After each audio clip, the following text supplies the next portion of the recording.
hardest thing, I think, for me throughout my whole life was learning that sometimes I have to leave people behind. I know the things that we've been taught as we grew up was, you don't leave people behind. You always help somebody. You move toward the greatness inside of yourself by actually helping other people.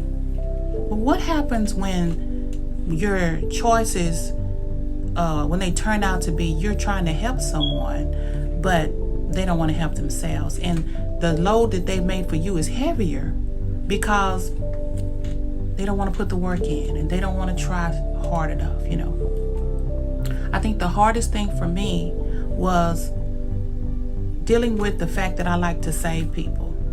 I don't want to leave anybody behind. I don't want anybody to suffer or to hurt or to grow up feeling like they're less than or they don't have.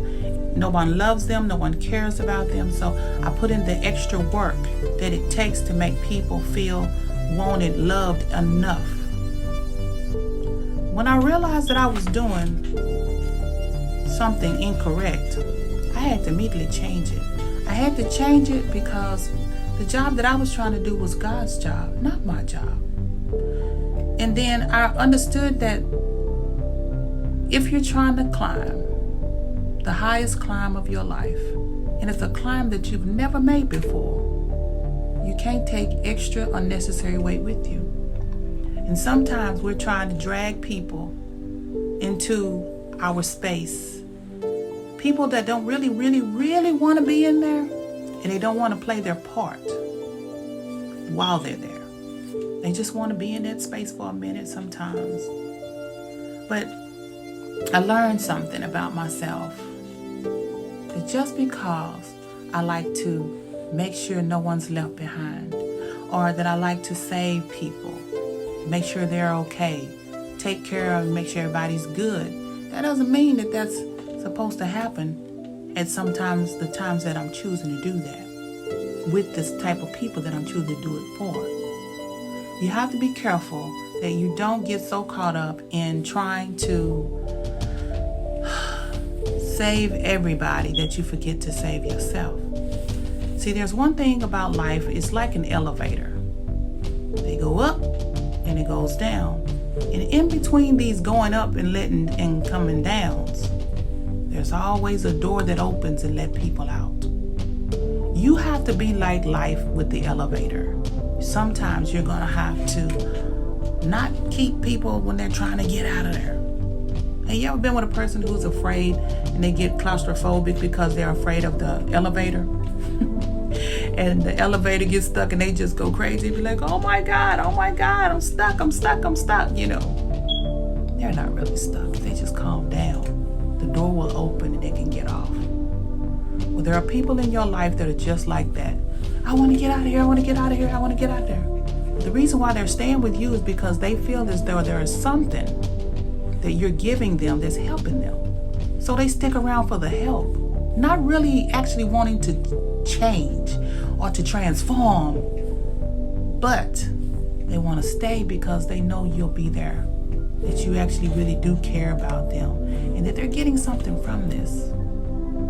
But meanwhile, on the other side, you're getting drained, you're getting tired, you're getting a little bit worn out, burnt out, trying to do this thing and carry this heavy weight. I want you to evaluate your life, and I want you to look at it real close. Do you have people in your life that are too heavy to carry? Sometimes people come and they bring huge bags, lots of bags of things. And we ourselves, we think, I can handle it. I'll be all right. I can handle this. It'll be okay. Until it gets too much. Now we're irritated. Now we're frustrated. Now we're chaotic in our lives. We don't understand why until we go back and evaluate what we've been trying to carry.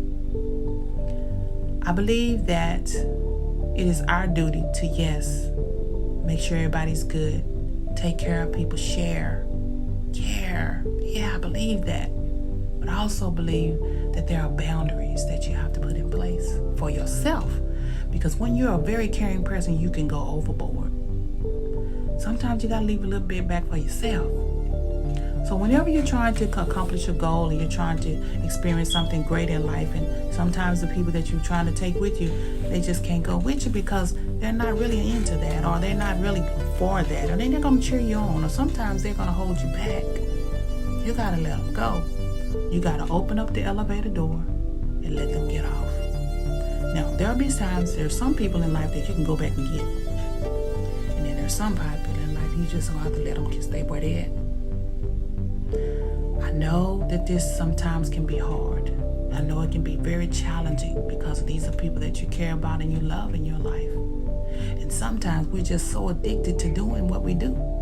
We can't stop ourselves. But when you get tired enough and you get frustrated enough and you start to get just feeling like, oh my God, please help. When you finally get to that point, you'll start to receive results in your life. Look to the other side. There is hope and there is help. You are your own restoration tool. Just stop. Let people go when they need to go. They need to get off, let them off. But you got to move forward, because at the end of your lifeline, guess who's going to be frustrated? It's not going to be the people around you. They can't be more frustrated than you. They can't be more sadder than you, madder than you, regretful than you. It is time to start looking out for yourself a little bit more. Not to stop looking out for other people, just look out for you a little bit more. This has been a Kindness Moment from Lady Dr. P. And I'll see you again on the next round. God bless you.